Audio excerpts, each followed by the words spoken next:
suis à bord de ce train du service national et je ne suis pas à Lubumbashi, mais c'est arrivé à Kanyama KCC. Ce train est conduit par une dame que vous allez découvrir tout à l'heure. Pour ceux qui ne le savent pas, Kanyama, c'est ici. Quand on parle de KCC, c'est la cité. Kanyama, c'est le territoire qu'on trouve ici dans le Lomami. Ici, c'est la gare. Alors, c'est la principale gare qu'utilise le service national pour essayer d'évacuer les produits, mais également de ramener d'autres matériels ici. Alors nous, on a essayé de suivre de près le cheminement de ce train depuis son lancement, son départ de la gare de Lubumbashi jusqu'ici où il est en train de décharger beaucoup d'autres matériels utiles et importants pour le service national. Et là, moi, je vais vous laisser suivre l'interview qu'on a réalisée avec la machiniste. Et oui, c'est une dame qui a conduit ce train de Lubumbashi jusqu'ici à Kanyama. Je vous laisse suivre ses impressions à notre micro. Longa gare ya Lubumbashi ti a na Kanyama. Gare za machiniste. Parmi les machinistes, on a dit que kotanga frigici na nazaraki na kati. Na uti ko sala formation nanga na silisi a on a commis machiniste. Bien qualifié.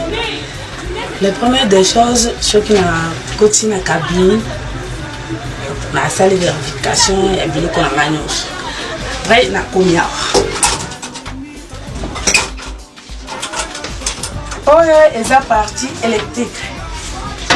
La partie électrique, donc on a installé au disjoncteur. On a tissé un goti et combien. On a tissé un goti et combien. Après, au Kanga. C'est que si ici au Kanga, après au Bandi, awa, on a tissé des côtes. On a tissé nyos. Tant qu'on reçoit ça comme on a tissé nyos, au jibuton au pélici. Aux élus, moi, mouké, pour l'andré manomètre et mata. Au Koyoka, mungongo ya na moteur et mati. Desikoyo, oye koti yango awa. Tango koyoka mungongo mati oye koti yango. Après aussi ici, okomi koto, ofandi. Ozotala awa. La table à manomètre, il faut otala qui pression na yo komi moins 64.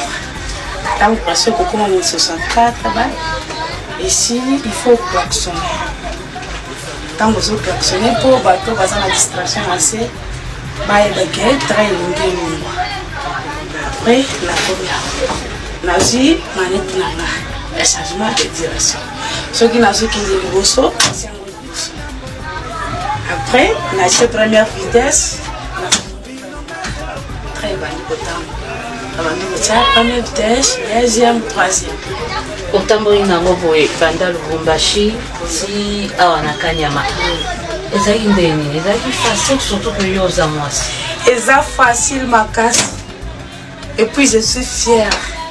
Dans le salon nanga. Très haut, besoin mon aîné est très haut. Na ba ogo ngande na kungirango kolonga Lubumbashi tia na kali bon ozomote ese za musale longo bani pona mwasi ou bien misala mibali te na mwasi akosala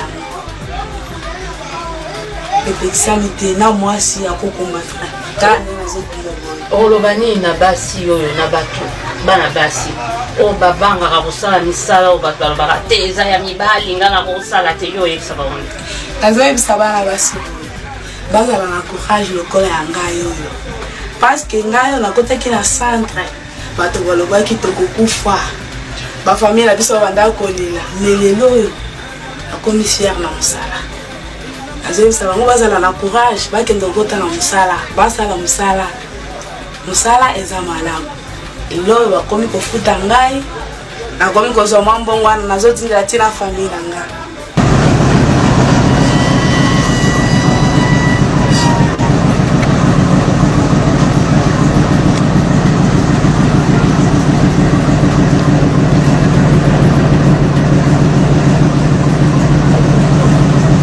Débarquement du service national à l'UNICIC ex-IFACIC entre les mains du général-major Jean-Pierre Kassomo-Kabouy, des bancs Médine bâtisseur. L'homme martel, il obéit à la vision mais surtout aux instructions du président de la République déterminé à améliorer les conditions d'études des étudiants, mais aussi des élèves en République démocratique du Congo.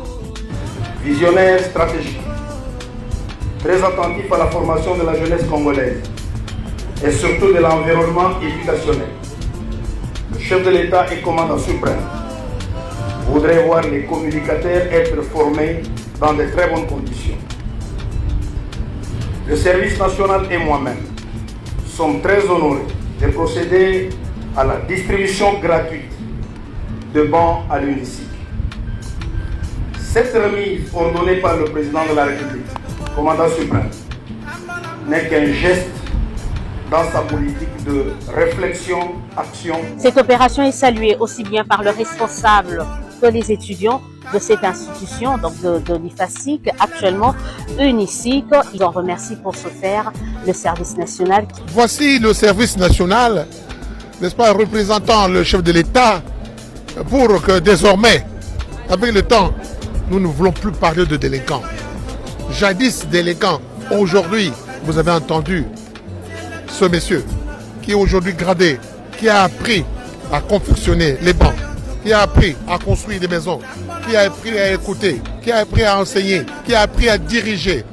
Non. Tout ce que nous pouvons dire aujourd'hui, que d'ici peu, sous la direction de mon commandant Kassongo, sous sa direction, nous n'allons plus parler de brigands, nous n'allons plus parler de délinquants, nous n'allons plus parler de Koulouna, nous allons parler de citoyens à part entière de la République démocratique du Congo. C'est une nécessité pour nous. Il y a des auditoires qu'on vient à peine de réhabiliter dont il n'y avait pas de bancs. Il y avait aussi des auditoires dont il y avait les bancs, mais il n'y avait pas suffisamment de bancs. Et avec ça, on aura à compléter ces manques et ces vides. Je tiens à le remercier sincèrement. L'UNICIC, c'est un honneur pour nous de recevoir le service national avec ces dons précieux. Et nous avons la confiance que ce n'est pas la dernière fois. Ils viendront toujours faire de dons. Merci beaucoup pour ces passages et nous sommes très reconnaissants pour cela. Le service national en a profité pour remettre des brochures contenant les 10 serments du bâtisseur, occasion pour le commandant de ces services de revenir sur le fait que chaque Congolais est appelé à devenir bâtisseur de la nation et a le devoir de participer à la reconstruction du pays. À noter que l'IFASIC est la deuxième institution universitaire à bénéficier de cette dotation. La prochaine, c'est certainement.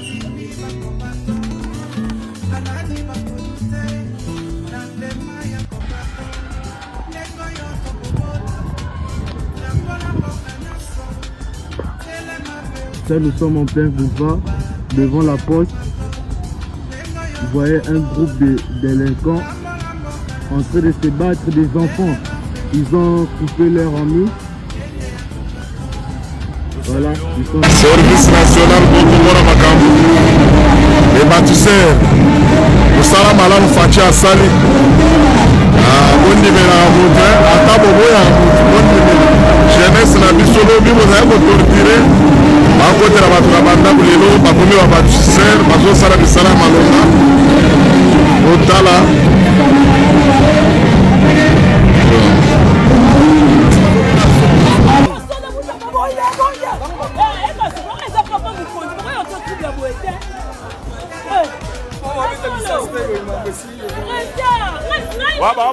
Pela kuna ba arrêta.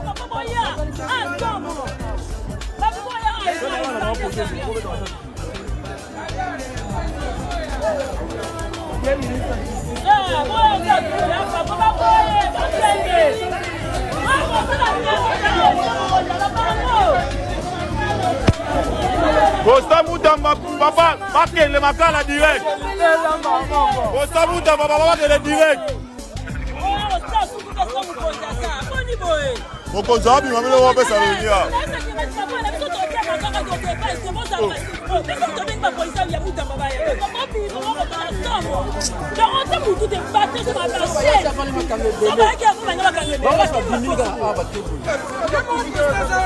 Ah, muda oti ya makala. Yemo akela bilobo. Babomi mutu ne toza babomi mutu mutasali crise. Babomi mutu toza précisément na commune Makala vers Elenge, ça n'a venu qui fout mon numéro 41 bis. babomi mutu awa babomi mutu nde toza babomi mutu tokoka te na émotion mobala alandi mwasi apike crise afini ye donc tozokoka te population babomi mutu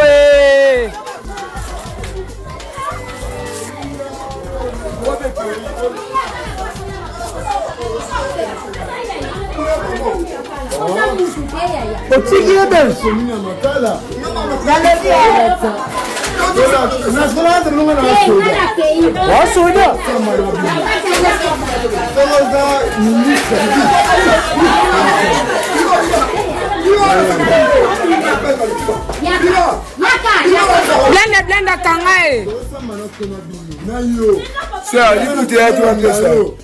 ana liputa ta le tukula akati ekola kati tout cela nana ngasa pesa liputa wana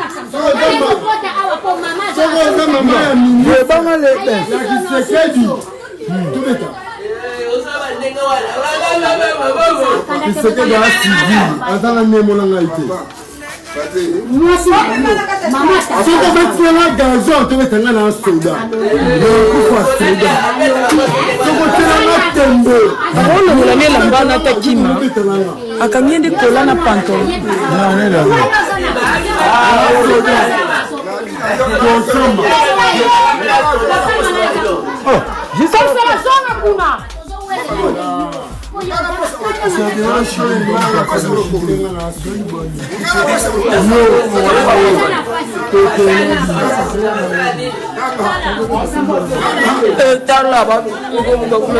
nazwile liputa pala bino pesa ye pope ya liputa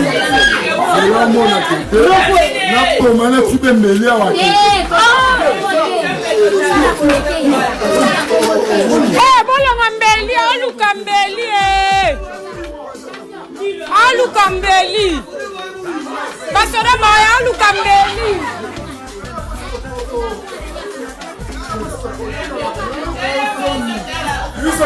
aluka mbeli Bazwa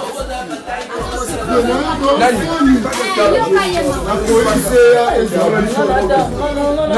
bobi maka libanda kasi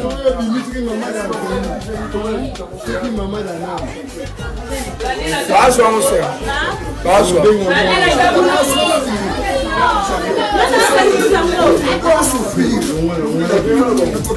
oh peli puta blanda ma lipude mwanati abomi mutu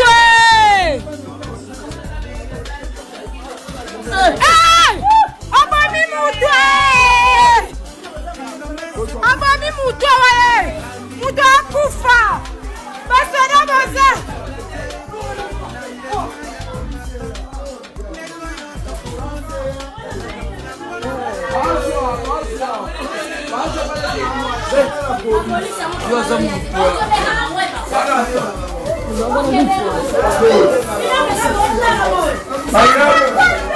batela sikomu bapese oliputa abotoli yango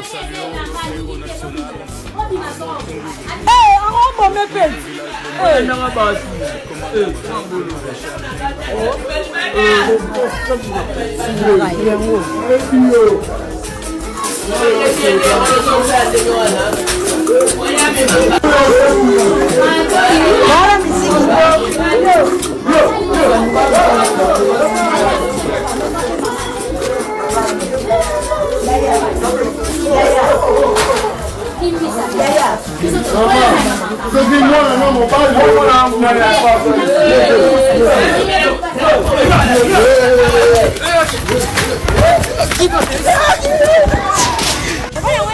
mobala ndoki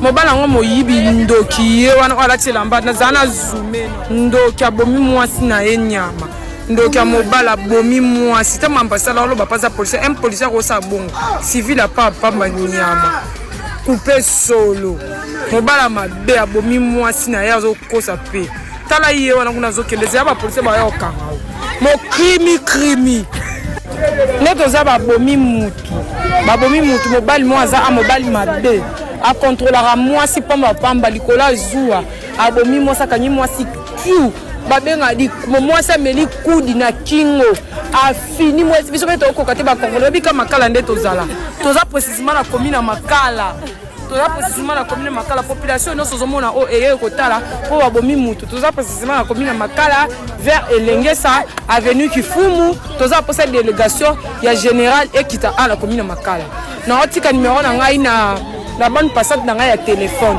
bandoki baza awa nazo filmer mutabomi omoni ye wana kuna ye wana ndoki mobala ndoki abomi mwasi na likola zuwa pamba okosa pe aza policier c'est un civil à part pamba okosa za policier c'est là elo mona neto ko arrêter ndoki nyama na lobi ba gombe ngo ebeba gombe koma boye gombe na gombe awande va représenter maison à vendre 3 millions de dollars, appartement à vendre 250 000 dollars.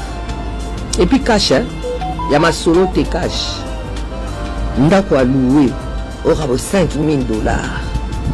Mais kondi na République ya Gombe bazo bima wana bazo denda na ba jeep na kati ya mai. Na kati ya poto. Banzela nyoso mike ya bakati wana nyoso tu. Ebeba. Sokoto sukola mutuka ko meka kutute. Banzela nyoso tu baro secondaire na kati ya Gombe na nyoso tu. Ekomika boye poto mbula kutu malonga kutu na bandité. Iye moko gouverneur tanga moni boye a paniqué, a kumbi bisakale a memi bureau na hôtel. Siko nani en salle. Siko nani en bongisa. Ata kutu mboka ngo bozaka bana ata mukolo moko azate boya kozwa charge baleki. Yango mona banzela tikala kamisatu Wileri 24 novembre na boulevard yango itonda ka embouteillage pour choix ezate banzela nyonso tozozwa na bakati wana ba raccourci nyonso ekufa